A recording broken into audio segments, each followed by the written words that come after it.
देखिए 2015 में प्रधानमंत्री आवास योजना की शुरुआत की गई थी और उस वक्त एक सपना दिखाया गया था कि हर बेघर को 2022 तक घर दिया जाएगा। अपना खुद का उनका एक अपना घर रहेगा गौर गरीब लोगों का। बड़े बड़े होर्डिंग्स पूरे देश भर में लगाए गए। मोदी जी जहां जाते वो भाषण करते 2022 तक हर बेघर को हम घर देंगे करके।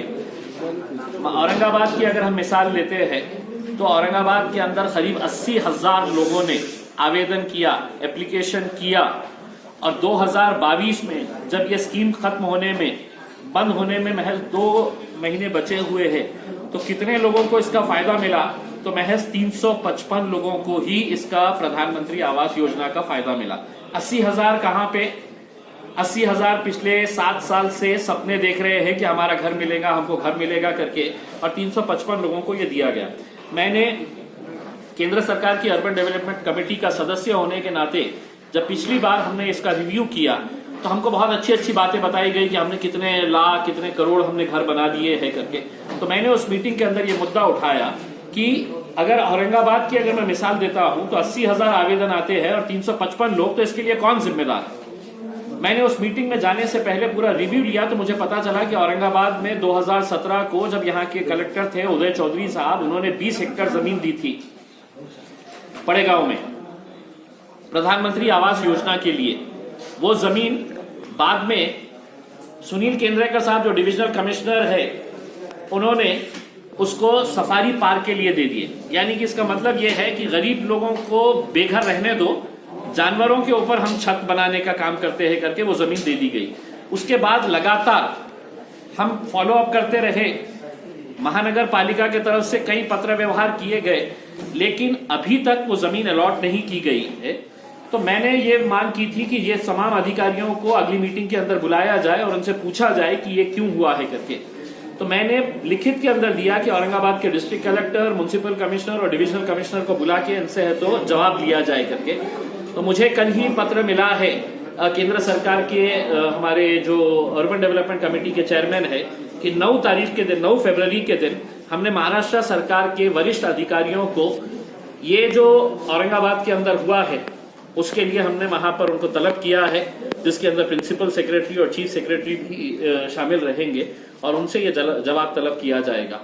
हम इसका निषेध करते हुए मैं लोकसभा के अंदर भी ये मुद्दा उठाऊंगा और मोदी जी को साफ ये कहने वाला हूं कि आप झूठ बोलते हैं। आपने लोगों को सपने दिखाने का काम किए हैं।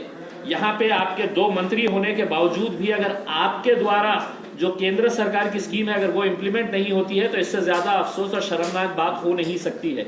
और इसका प्रचार हम उत्तर प्रदेश में भी जाकर कहेंगे कि मोदी साहब झूठ बोल रहे हैं, मोदी साहब सिर्फ आपको सपने दिखा रहे हैं और कोई घर बार है तो किसी को मिल रहा नहीं है। होर्डिंग्स लगाएंगे आप?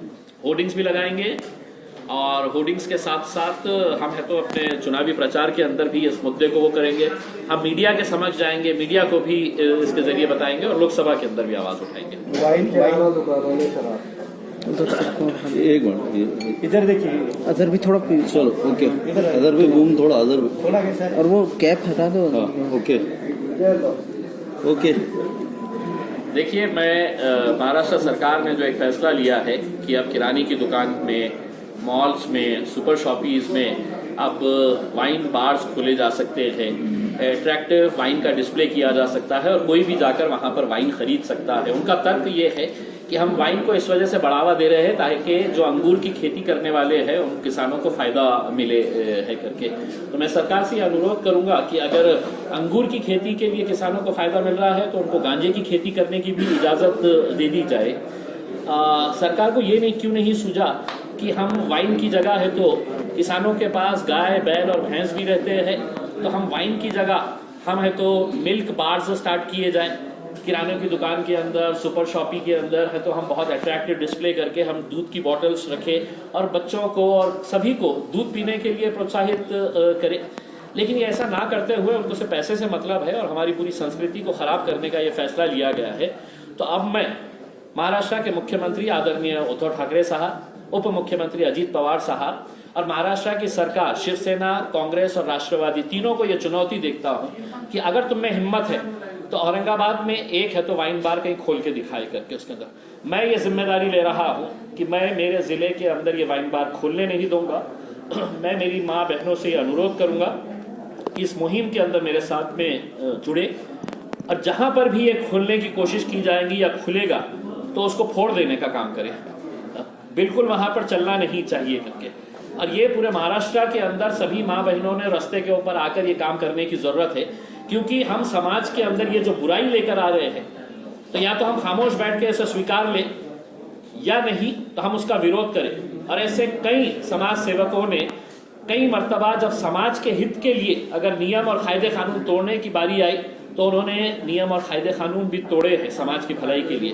तो हम भी इस भलाई के लिए हम जहाँ जहाँ पर भी ये वाइन बार्स खोलने का जो भी सुपर शॉपी या दुकानदार अगर सोच रहा होगा तो तुम समझ लो कि तुम्हारी खुली वहाँ पे वाइन और हमने वहाँ पे आके फोड़ दिए हैं।